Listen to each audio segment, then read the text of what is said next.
Thank you. I did run a poetry open mic for over half a decade in Chicago. It was the only one that I know of that had a podcast, that I had weekly podcasts of things.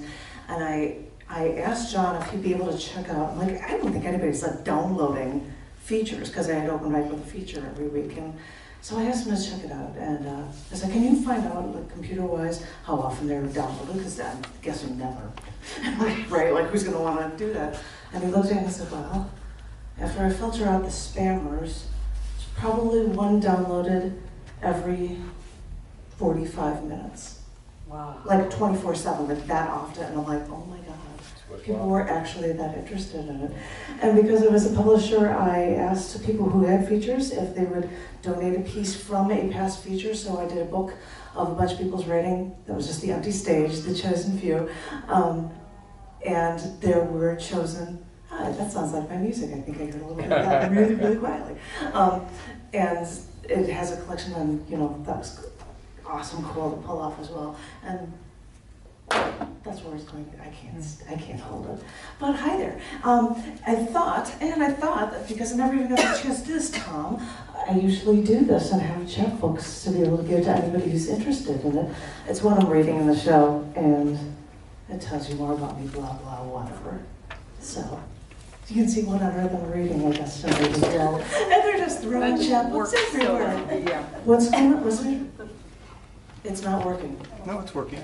I can't hear anything. I think if you throw it like a frisbee, that's easier to get. Is it making noise? I can't hear it.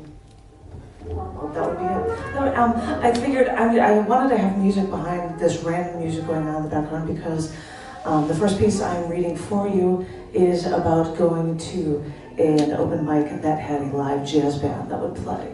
And so I said I should have, that kind of music going on in the background behind my show. This first one is about just going to open mics, and it's called The Bathroom at the Green Mill. I'm so used to walking into bathrooms at bars and seeing, I love Scott, or I think I love Paul, but I think I love girls, scribbled on the stalls in ink. But I went into the bathroom at the Green Mill on the north side of Chicago, which hosts the Uptown Poetry Slam, while a black woman read poetry about oppression and plantations and slavery, which sounded more like a speech, but I won't get into that. I walked into the bathroom, into a stall, I closed the door, and I saw some writing, and I thought, oh, I bet this writing actually has something to say. I bet there's poetry on these walls. So I started to read, and I saw, I love Scott, and I think I love Paul, but I think I love girls. And I started to think that I'd actually like to meet the people that write these messages. And I'd like to ask them, hey, are you still with Brian? Because when it said Jeannie and Brian forever in the bathroom stall at the Green Mill, I wanted to know if it was really true and I could still believe everything I read. So I put on my lipstick in the bathroom at the Green Mill in Chicago, heard the black woman's voice resonating throughout the bar, and thought for a moment about what was on those walls, and walked away. The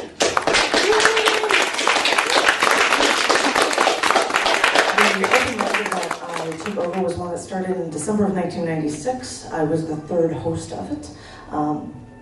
Charlie Newman was the second host, and he said, you featured here since like the first year, you should be doing this. And so when he left, like the week before he left, a bunch of us decided to write a poem in his style, in his honor, in tribute to him. And that this is the poem that I had written for this open mic host. And it's called Frozen Together. So I'm sitting at the corner stool of a bar no one ever goes to, holding my scotch on the rocks.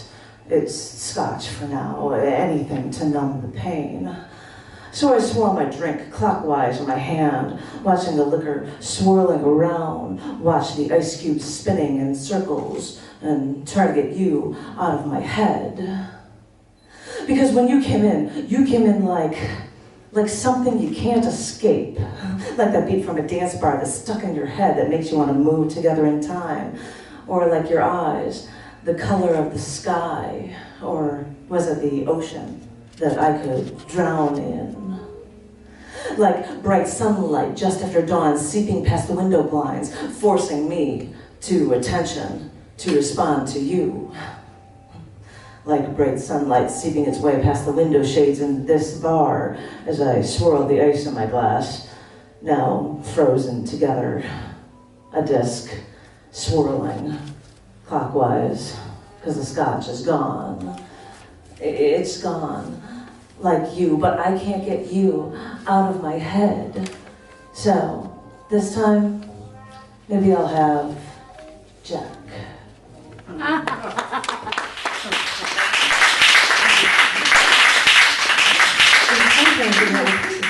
Because now I'm going to share with you the first poem I ever read as a host at this open mic. This is the first day I was doing it, and start off the evening with a poem, and I started it with this one, and this poem is called The Battle at Hand.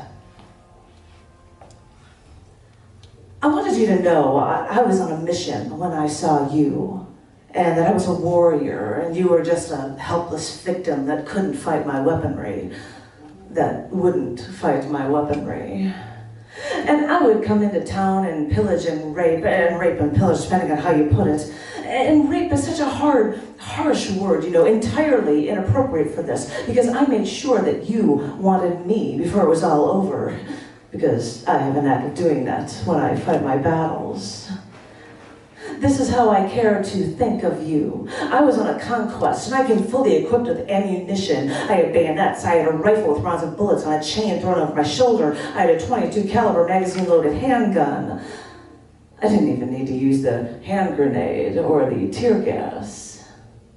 Even before I started using my tongue as a weapon with a kiss, I used it as a weapon with words, and I knew I had you won over from the start.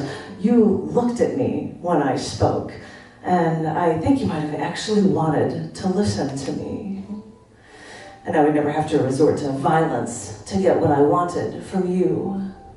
We seldom had opportunities before, but we made one, and we somehow made it work. And no, it was not a momentous moment in my life. It was just a moment, a conquest, a battle. And in my own mind, I won the war. People thought we would never get along, but I know better. I know there's no such thing as not getting along with me. And I know I could make anyone like me, like I did with you. You were easy prey, And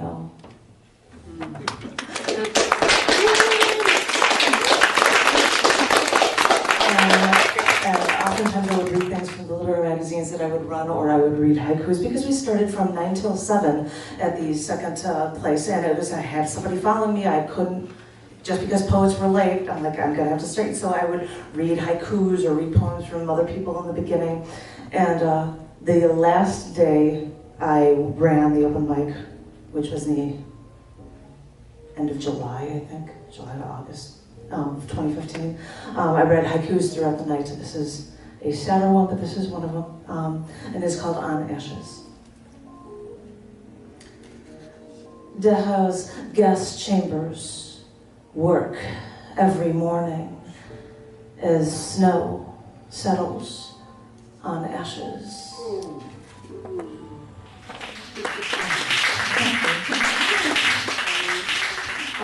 But then I was thinking about, sometimes there are tough times when you're hosting an open mic, and that's why I've got to kick someone out for you.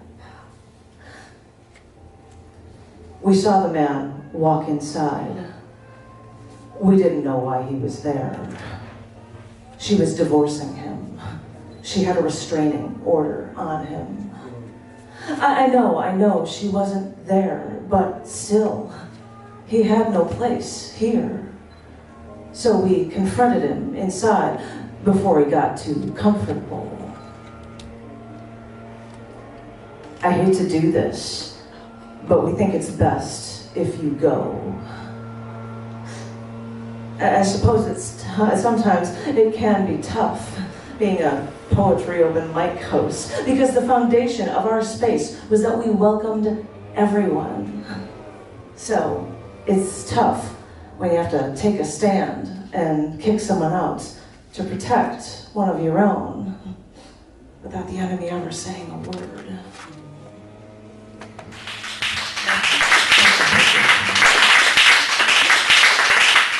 I'm leaving one more short last one for you because sometimes it can be fun, right, in open mics.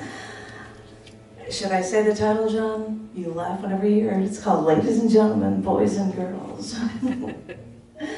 Running a poetry open mic for years, I started every poetry open mic by saying, ladies and gentlemen, boys and girls, because everyone was welcome at the cafe.